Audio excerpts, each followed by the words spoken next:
What's going on, guys? BuzzSub6 here, back to your video, and today I'm here to do my Smackdown review from Pittsburgh, Pennsylvania, home of the Steelers. The terrible towels will wave in unison as Yingers say, "Steelers go Super Bowl!" Shout out to your name tree for that. Also, it is home of the Pittsburgh Penguins and the Pittsburgh Pirates, so Pittsburgh for everyone. And, well, the main tagline, well, not tagline, the main thing of the show is it's Kurt Angle's birthday. I'll get to Angle here in a bit. How else was the show? Besides the opening match and maybe another six-man, it was meh at best and kind of unwatchable at worst. Like, it was meh at best and bad at worst, I guess you could say that. So, yeah, let's just move on to review it. This review is not really going to take that long. So we start off with the Brawling Brutes, with the Sheamus and Pete Dunne with Ridge against the Usos with Solo and Sammy for the tag titles. It was originally going to be Drew and Sheamus, but Drew, I think, is sick or he's out with an injury. And if so, I hope Drew gets well soon and hopefully he recovers. Good match. It did go on a bit. I'm not going to go through every single move here. There were some good, there was some really good joint manipulation by Pete Dunne because, of course, there were some good hot tags. There were some good moves. Sammy does distract at one point, but Ridge attacks, but then a spinning solo to Ridge on the barricade. Ouch, that looked like that hurt. Looked like Ridge took a pretty nasty spin to the, into ringside. And then the 1D on Undone, and Sheamus is getting held back by Sammy, and the Usos retain. Okay, there you go. More on the bloodline here in a little bit. Angle and Gable Stevenson's backstage. Yeah. Why is Gable Steveson in WWE? Genuine question. No one wants to see him. Especially after the allegations, quote unquote. I don't care if it was a loophole. That is stupid. That is incredibly stupid, and the legal system is completely screwed. Braun shows up, and he, hugs Kurt and all that stuff, and he kind of eyes Gable Steveson. He's like, who is this? And he's like, oh, it's Gable Steveson. He's an Olympic gold medalist. Okay, cool. Night comes down. And then he talks about what happened with him and Bray 2 weeks ago. And he's like, what is that? The black foam mask. What is that? And he says, I'm going to whip Bray's ass. Okay. We're on him in a bit. We get footage of Legado Fantasma in the parking lot. And then they're talking about what happened with them and the War Raiders. I'm calling them War Raiders, well, Viking Raiders, but War Raiders is more fun. Remember when War Machine were actually a good tag team and they were actually taken as a big legit threat? Yeah, I did too, and so does Pepperidge Farm. And then Ronda and Shayna attack Shotzi in the back, even though Shotzi clearly, she's saying, oh, they attacked my arm, even though her arm is clearly fine. Showed no security footage, apparently. The dreaded parking lot. Even on the main roster, it's still not safe. Jesus. This show was a kind of a mess. Ronda and Shayna backstage. Why did Ronda look like she had a pink crayon smeared all over her? It looked ridiculous. They enjoy attacking people. And then Tegan Nox and Liv show up. And they say, well, we beat everyone except for them. And Shayna's like, well, you're about to get the bull by the horns. How about we have a tag match, playa? Okay. Legado Fantasma with Santos took on the War Raiders with Sarah Logan. Oh, no, she's Valhalla. Then on commentary, who asked for this?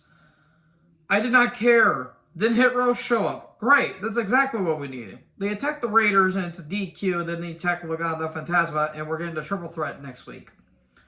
Because that's exactly what we needed. Hit Row ruining everything.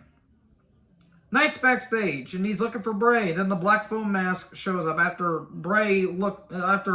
Knight's, going through the dressing room, and he sees Bray's t-shirt, his merchandise shirt, and then the black foam mask shows up. That's the Grabber! Ethan Hawke is here! I need to see that movie. I heard that was a really good movie too, by the way. It sucks I don't have the streaming services though, unfortunately.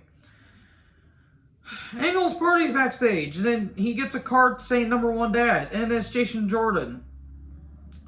Remember the storyline that they did in 2017 where Angle said he had a son and it turned out that it was Jason Jordan, my black son, when it should have been Gable. Yeah, that storyline went absolutely nowhere. It was stupid. It was one of the worst storylines. Because there was no payoff. Because all it did was get Jason booed, and what was the end game? Like, there was going to be an end game at some point, but unfortunately Jordan got hurt, and now he's like an executive producer for WWE now, which good for him, but that storyline was so bad. So bad. I really did feel bad for Jason because he tried. Ricochet comes out. We get a recap of the World Cup Finals. And then Imperium come down. And it's a contract signing. But before anything gets started, New Day show up. And they have some like black, white, and gold. Or I think it's just like black and green. Or green and gold, I think. It was a tribute to the late, great Jason David Frank. Famous Power Ranger. The famous Green Ranger. And that is so sad to hear how he passed, and that really hurt me as a Power Ranger fan. And as a fan of the franchise, that really hurt me. That really stung. So basically, they do a bunch of talking. It's just to set up the IC title match between Gunther and Ricochet next week. And there goes the furniture, and they has fight. Let's get a referee down here. We have a 6-man tag match, playa. Imperium took on Ricochet and New Day. This did go on for a bit and went through 2 commercial breaks. It wasn't bad. It was not dull. It was entertaining for what it is. And in the end, Trouble in Paradise, Shooting Star Press, and Ricochet gets the win. Ricochet and New Day get the win. There you go.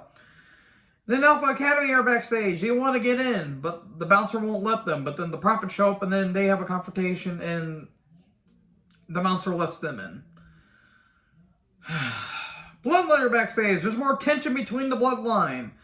Sami Zayn's probably going to get attacked next week, most likely, because they're like, hey, thank you for helping us against our tag match, but we can handle this on our own. The eventual turn's going to happen, folks. It is going to happen. Ray's in a trainer's room, and he's healing up his knee, or his foot, or I think he's got like an ankle injury or something. The Cross and Scarlet show up, and I immediately tuned out of it because Cross and Scarlet are immediately uninteresting.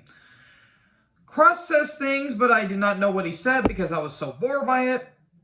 And then 2 security guys show up. Is there a problem here? No, officer, there isn't. Knox and Liv come down. Then we get another Lacey Evans video package. How many times are they going to repackage this woman? Jesus. They're making her to Bruce the Barber Beefcake of the women's division at this point. They're giving her so many goddamn repackages. It's getting ridiculous. It's getting... Oh my god. It's getting repetitive. Stick to a gimmick. God. It's like they don't know what to do with her. She's not a bad athlete. It's just that if you keep repackaging her, we're going to care less about her. Knox and Liv took on Rousey and Baszler. It was a match that existed. Knox and Liv got the win. Cool. They're going to be having a tag title match against Io and Dakota next week. Angle has and we'll get more segments with the Angle's party. And then Angle comes down. Angle's 54. He looked like he was 70. I love Kurt. I really, really, really do. And the man has gone through a lot. He's battled his demons. He's got a lot of... You think he got like a double knee replacement surgery or double knee surgery. He had his neck issues, all that stuff. He looks rough. Ooh, he looked really bad. Especially his arms. Like his veins are popping out. They looked really, really weird. He looks like an old man. I really hate saying that because I love Kurt. They say that he might have another match left. I don't want to see that, unfortunately. He comes down, he thanks the fans, he thanks for all the birthday wishes, and then, before he says anything, actually, Alpha Academy show up. They're upset they didn't get invited to a birthday party. Look, you're not Maleficent, because you ain't gonna be turned into a dragon anytime soon. You ain't gonna put a curse on Angle by having him eat a poison apple. Or, no, it was a prick the weird thing that they did in that. It's been a while since I've seen that movie. Though do not watch the 2014 movie because as much as I love Angelina Jolie, that movie was ass. Total ass. So Gable says, you have nothing. You don't have integrity. You don't have intensity. You don't have intelligence. You lost all of it. We're going to eat your cake and we're going to take your gold medals. Angle leaves and he said, well, if you're going to have cake, then you're going to have a lot of milk. And then the milk truck shows up and Steve and Angle throw milk at the academy. Then we get a milk hose. And Cole tries to do milk puns very badly. Oh, God. I understand why they did it for nostalgia purposes, and I kind of respect that. But it's kind of just getting redundant at this point. Like, it's at least to send the crowd home happy, I guess. Although you can never top the JRO line. The $1 billion princess is now the Dairy Queen. That is one of the best JRO lines ever, and I always laugh about it because it's hilarious. This wasn't. This was just dumb. It did nothing for Alpha Academy. So there you go. That's how Smackdown ends. So, yeah, it was a show that existed. So anyways, what did you guys think about this show? Let me know in the comment section below. Make sure you guys like, comment, subscribe, tap the little bell for more notifications. Join the herd. I'll talk to you in the next video. Peace out.